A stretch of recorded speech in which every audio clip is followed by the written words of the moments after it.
नमस्कार दोस्तों, स्वागत है आप सभी का हमारे YouTube चैनल जिसका नाम है MPCS। दोस्तों, अपने इस डिस्कशन में आज जो हम टॉपिक डिस्कस करने जा रहे हैं वो दो टॉपिक होंगे और दोनों ही टॉपिक जीएस पेपर 3 के लिहाज से बहुत ज़्यादा इम्पोर्टेंट रहने वाले हैं। इसमें कुछ बिंदु आपको बहुत ज़्यादा सामान्य लग सकते हैं, परंतु दोस्तों, जैसा कि मैं हमेशा इस बात को रेखांकित करता हूँ कि जब कोई जनरलाइज टॉपिक पे क्वेश्चन आ जाता है तो एग्ज़ाम हॉल में आपके पास इतना समय नहीं होता कि आप वहाँ सोचें, विचारें। आपके दिमाग में पहले से ही पॉइंट्स होने चाहिए उन टॉपिक को लेकर भी। तो दोस्तों, बिना किसी देरी के शुरुआत करते हैं हमारे आज के डिस्कशन की, जिसके अंतर्गत पहला टॉपिक है वन्य जीव संरक्षण में तकनीकी उपयोग, और जो दूसरा हम टॉपिक डिस्कस करेंगे वो होगा अतिक्रमण से उपजी चुनौतियाँ। दोस्तों, पहले टॉपिक की बात करते हैं। देखिए, राइटर ये कह रहे हैं कि वन्य जीव संरक्षण बहुत ज़्यादा आवश्यक है और उसमें क्या तकनीकी उपयोग किए जा सकते हैं, क्योंकि वर्तमान का युग प्रौद्योगिकी का युग है। तो उसमें क्या ऐसे प्रौद्योगिकी के उपयोग किए जा सकते हैं जिससे वन्यजीव संरक्षण में सहायता मिल सकती है। तो यहाँ पे वन्यजीव संरक्षण और तकनीकी प्रौद्योगिकी दोनों ही टॉपिक आपके जीएस पेपर 3 के अंदर समाहित होते हैं। तो यहाँ से हमने पॉइंट्स निकाल लिए हैं। अब डिस्कस करते हैं इस आर्टिकल को। देखिए, राइटर ये कह रहे हैं और हम सब भी जानते हैं कि जो वन्य जीव होते हैं वो पारिस्थितिकी तंत्र का अभिन्न अंग होते हैं और जैव विविधता को बनाए रखने में महत्वपूर्ण होते हैं। इससे क्या होता है कि एक प्राकृतिक संतुलन बना रहता है, खाद्य सुरक्षा, है ना, खाद्य सुरक्षा सुनिश्चित होती है, क्योंकि जो खाद्य श्रृंखला है वो पर्याप्त रूप से, समुचित रूप से संचालित होती रहती है। लेकिन हाल ही के वर्षों में क्या देखने को मिला है कि वन्य जीवों की जो आबादी है ना, उसमें गिरावट आई है। उसमें गिरावट आने के बहुत सारे कारण हैं, जो विश्व वन्य जीव कोष यानी वर्ल्ड वाइल्ड फंड WWF उसने एक रिपोर्ट निकाली है जिसका नाम है लिविंग प्लेनेट रिपोर्ट। देखिए, यहाँ ये प्री के पॉइंट ऑफ व्यू से भी महत्वपूर्ण तथ्य है कि लिविंग प्लेनेट रिपोर्ट किसके द्वारा जारी की जाती है। तो विश्व वन्यजीव कोष है जो लिविंग प्लेनेट रिपोर्ट जारी करता है। तो विश्व वन्यजीव कोष ने अपनी इस रिपोर्ट में वन्य जीवों की आबादी के गिरावट के बहुत सारे कारणों को गिनवाया है। क्या क्या कारण है? देखिए, पहला कारण है मानवीय गतिविधियां। आज प्राकृतिक क्षेत्र में मानव के द्वारा अतिक्रमण किया जा रहा है ना। पर्यटन के नाम पे बहुत सारी ऐसी गतिविधियां संचालित की जाती हैं जो वन्य जीवों को नकारात्मक रूप में प्रभावित करती हैं। तो मानवीय गतिविधियां हो गई। दूसरा हो गया जलवायु परिवर्तन। बहुत सारे जीव बढ़ते तापमान तथा जलवायु परिवर्तन के प्रति सुभेद्य होते हैं। अतः जो वन्य जीवों की आबादी में गिरावट आ रही है उसमें जलवायु परिवर्तन एक बड़ा कारण है। अवैध शिकार, है ना, जैसे कि हाथी दांत के लिए हाथियों का शिकार किया जाता है और खाल के लिए बाघ का शिकार किया जाता है। वनों की कटाई जिससे कि वन्य जीवों के आवास को नुकसान होता है। आक्रामक नस्लों का उभार जिससे कि जो आक्रामक नस्लें होती हैं वो स्थानिक प्रजातियों की संख्या में कमी का एक प्रमुख कारण बनती हैं। प्रदूषण एक महत्वपूर्ण कारण है ही, आप जानते हैं, और विभिन्न बीमारियां, ये सारे ऐसे कारण हैं जिनके फलस्वरूप वन्य जीवों की आबादी में गिरावट आ रही है।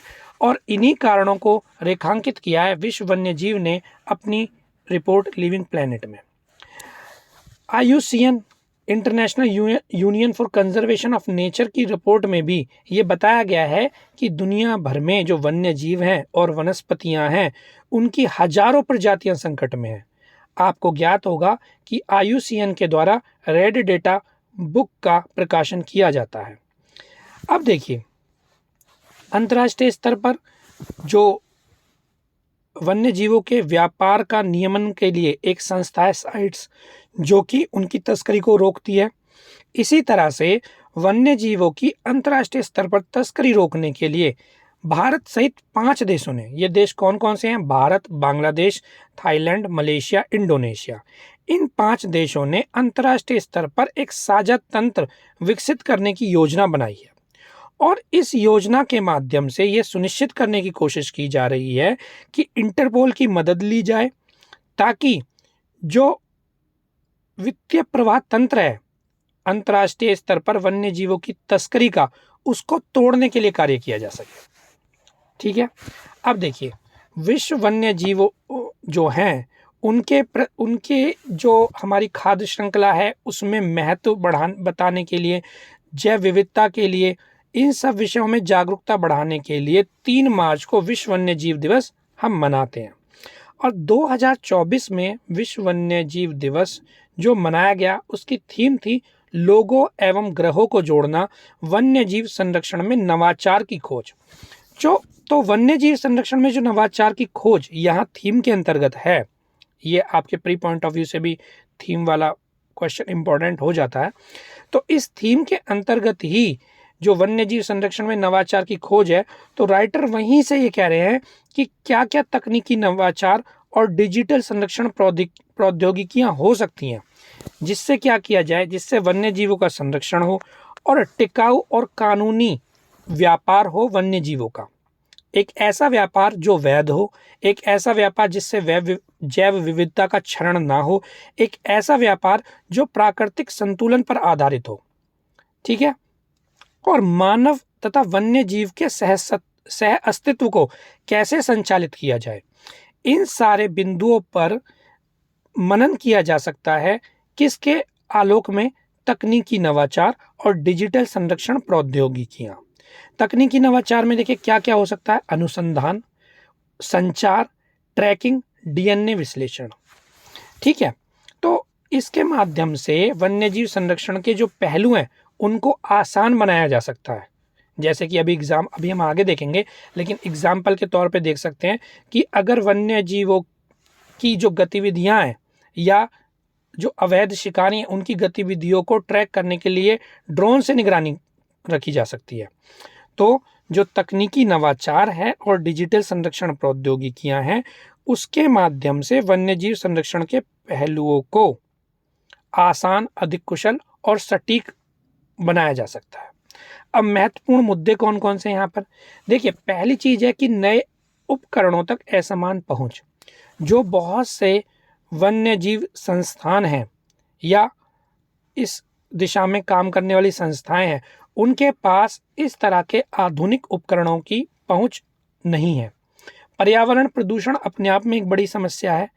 कुछ प्रौद्योगिकी के अस्थिर अनुप्रयोग भी देखे जा रहे हैं, क्योंकि कुछ प्रौद्योगिकियां जहां विश्व वन्य जीव के संरक्षण को महत्वपूर्ण रूप से रेखांकित करती हैं, वहीं कुछ प्रौद्योगिकियां नकारात्मक रूप में भी वन्य जीवों को प्रभावित करती हैं।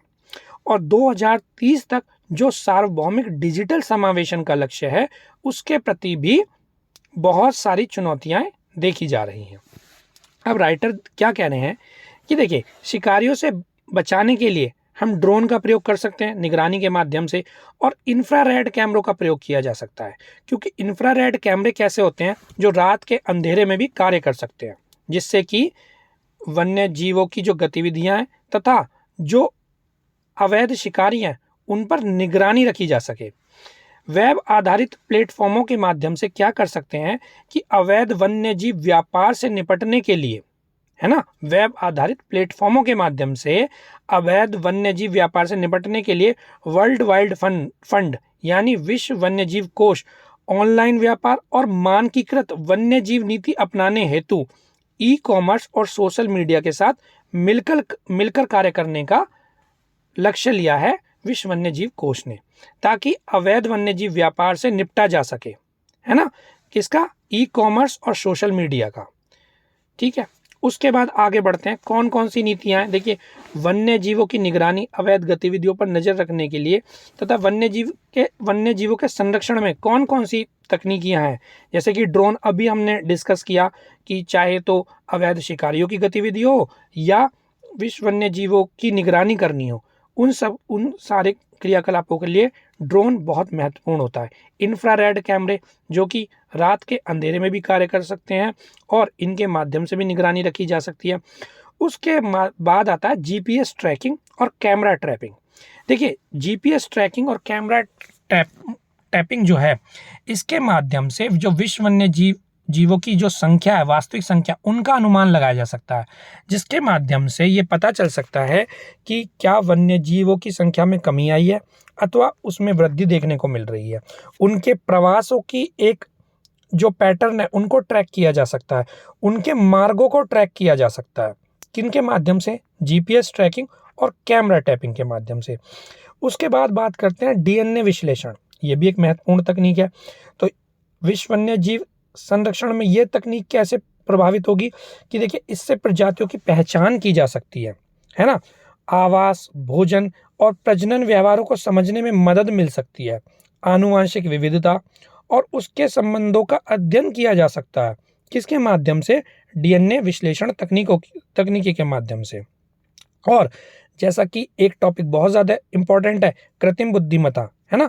तो कृत्रिम बुद्धिमत्ता यानी आर्टिफिशियल इंटेलिजेंस का प्रयोग भी हम विश्व वन्यजीव संरक्षण में कर सकते हैं।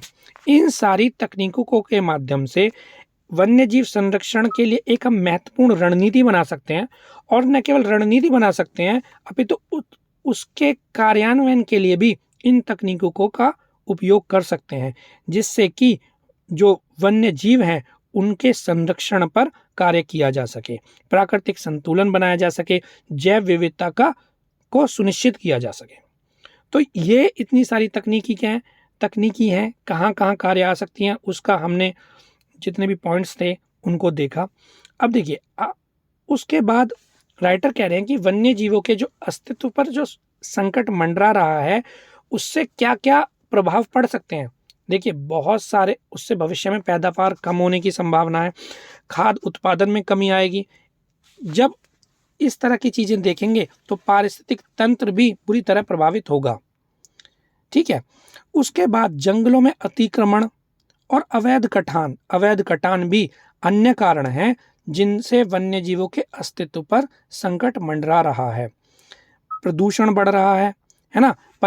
पर्यटन संबंधी गैर जरूरी गतिविधियां देखने को मिलती हैं, जैसे कि बहुत सारे लोग पर्यटन के लिए किसी वन्य जीव विहार में जाते हैं और वहां कैंप लगाकर आग का प्रयोग करते हैं, और उनकी लापरवाही के चलते कई बार वनों में आग लग जाती है। और इसका हमने डिटेल में डिस्कशन किया था अपने एक फॉरेस्ट फायर नाम से, आपको GS3 के प्लेलिस्ट में वीडियो मिल जाएगी, उसको आप अवश्य देखें, क्योंकि वनाग्नि का जो टॉपिक है इस बार बहुत ज़्यादा चर्चा में रहा है, क्योंकि उत्तराखंड के जंगलों में बहुत एक भयानक रूप ले लिया था वनाग्नि ने। तो बहुत दिनों तक ये अग्नि बुझाई नहीं जा सकी थी। सभी समाचार पत्रों ने और न्यूज़ चैनलों ने भी इसको कवर किया था। तो हमारे पेपर 3 के पॉइंट ऑफ व्यू से भी बहुत इंपॉर्टेंट है वनाग्नि। तो अगर आप चाहें तो इस विषय में हमारी GS3 की प्लेलिस्ट में से जाकर फॉरेस्ट फायर वाला जो हमारा लेक्चर है आप उसको देख सकते हैं। तो राइटर ये कह रहे हैं कि जहां एक तरफ इतने सारे कारण हैं, चुनौतियां हैं, तो इनके लिए गंभीर प्रयास की आवश्यकता होगी, एक रणनीति बनाने की आवश्यकता होगी। इस रणनीति में हमें क्या करना होगा, जो डिजिटल नवाचार है ना, और तकनीकी हैं वर्तमान में, उनका प्रयोग किया जाए, और न केवल रणनीति बनाने में प्रयोग किया जाए अपितु उनके क्रियान्वयन को सुनिश्चित करने के लिए भी इन तकनीकों का प्रयोग किया जाए, जिसके माध्यम से वन्य जीवों के अवैध व्यापार, अवैध शिकार, ठीक है, उन पर लगाम लगाई जा सके, जैव विविधता को सुनिश्चित किया जा सके। ठीक है। चलिए अब हम बढ़ते हैं अपने दूसरे टॉपिक की तरफ, अतिक्रमण। अतिक्रमण क्या होता है ना।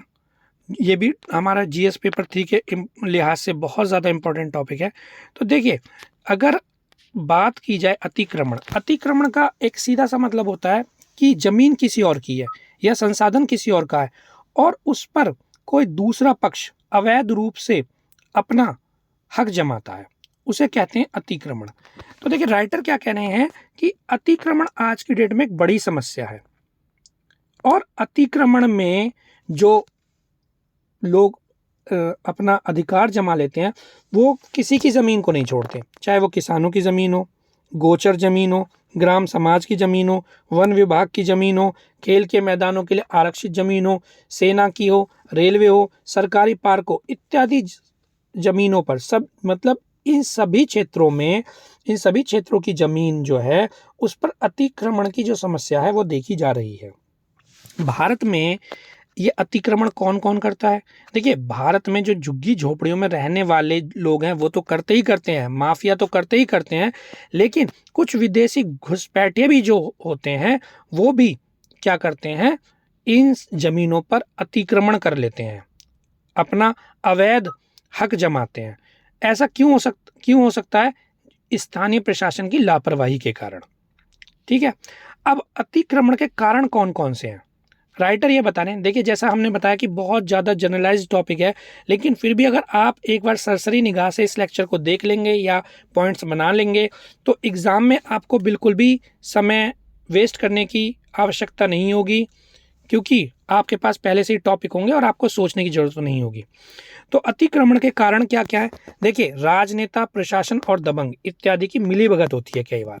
कई बार मान लीजिए कोई सरकारी जमीन है खाली पड़ी है, उस पर माफिया अधिकार जमा लेते हैं और प्रशासन को, राजनेताओं को घूस के माध्यम से, है ना, अपने पक्ष में कर लेते हैं और उन पर कोई कार्यवाही भी नहीं की जाती।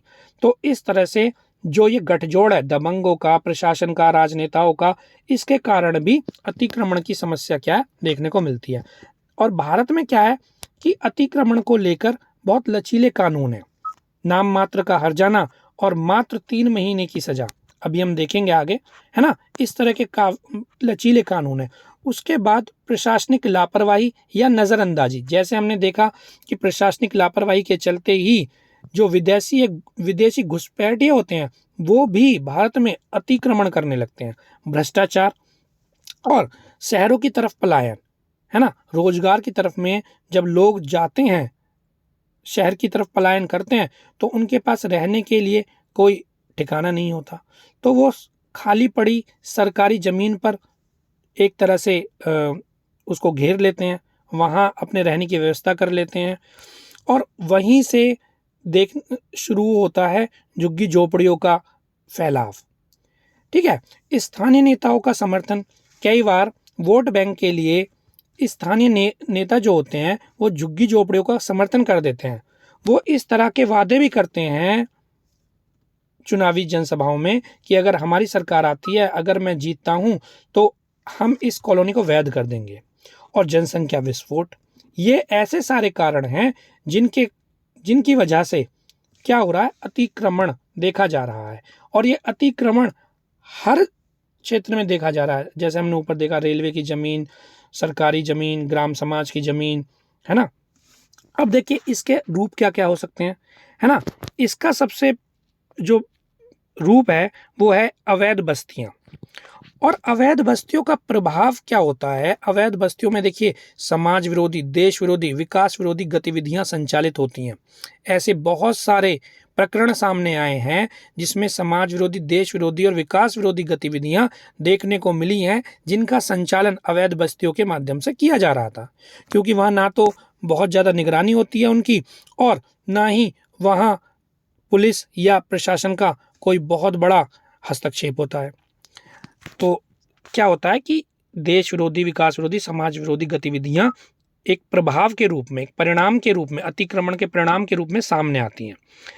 अब राइटर कह रहे हैं कि कुछ अन्य प्रभाव भी हैं इसके। देखिए, झगड़े बढ़ते हैं, क्योंकि जो सरकारी ज़मीन है उस पर कोई भी दावा कर सकता है। जब दो लोग रह रहे हैं तो कोई लिखित में तो है नहीं किसकी है तो वो सरकार की, लेकिन वो कहेंगे यहाँ तक मेरी है, यहाँ तक तुम्हारी है, और उसको बढ़ाएंगे, है ना। तो दूसरे लोगों को से क्या होगा, विवाद होगा, तो इससे झगड़े बढ़ेंगे, मुकदमों में और हिंसा जैसे मामलों में वृद्धि होगी। शहरों में जाम लग जाता है अतिक्रमण से, जैसे कि आप देख सकते हैं कि दुकानों को भी आगे तक फैला लिया जाता है, उसके माध्यम से जाम जैसी समस्या देखने को मिलती है। और मूल देश में भेजना, जो अवैध प्रवासी हैं उनको मूल देश में भेजना राज्य और केंद्र सरकार के लिए एक बड़ी चुनौती होती है, और इससे कहीं ना कहीं जो हमारे विदेशी संबंध हैं उन पर भी नकारात्मक प्रभाव पड़ता है। और अतिक्रमण जैसे मुकदमों में वृद्धि होती है तो न्यायपालिका पर क्या अतिरिक्त भार पड़ता है मुकदमों का। और जब झुग्गी झोपड़ियां विकसित हो जाती हैं तो बड़े शहर में जो बड़े शहर होते हैं वो झुग्गी झोपड़ियों में तब्दील हो जाते हैं। और ये झुग्गी झोपड़ियां क्या हैं, देश के विकास में बड़ी बाधा के रूप में सामने आती हैं। तो ये प्रभाव हो गए। अब देखिए, इसको रोकने के लिए क्या कोई कानून है? जी हाँ, भारतीय दंड संहिता की जो धारा 441 है ना, उसके माध्यम से अतिक्रमण को रोकने के लिए प्रावधान किए गए हैं। लेकिन वो प्रावधान क्या है कि हर्जाना है और कोई अतिक्रमण करता है तो उसको 3 महीने की सजा है। और अतिक्रमण होता क्या है, जैसे हमने शुरू में ही डिस्कस किया था कि दूसरे व्यक्ति की अथवा सरकारी संपत्ति पर अवैध कब्जा जमाने की कोशिश करना, तो अवैध कब्जा जमाना। राइटर ये कह रहे हैं कि देखिए, इसके उपाय के लिए सबसे पहले तो जागरूकता की आवश्यकता होगी। जागरूकता कैसे? कि अगर लोग जो रह रहे हैं, अगर उन्हें पता है कि यहाँ ये जो ज़मीन है ये सरकार की ज़मीन है, इस पर सरकार का आधिपत्य है, ये सरकार के इस कार्य के लिए आरक्षित है, तो अगर वो कोई ऐसी अतिक्रमण की घटना अपने आसपास देखते हैं तो कम से कम वो जाके संबंधित अधिकारी को इसके विषय में शिकायत कर सके।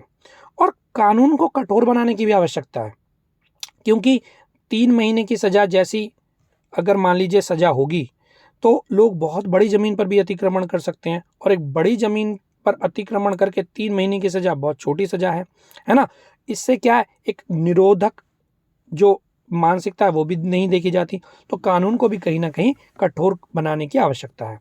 उसके अलावा भूमि का डिजिटल रिकॉर्ड रखना एक अच्छा विकल्प हो सकता है, ताकि इस तरह के मुकदमों का शीघ्र निपटारा किया जा सके और अतिक्रमण की समस्या पर लगाम लगाई जा सके।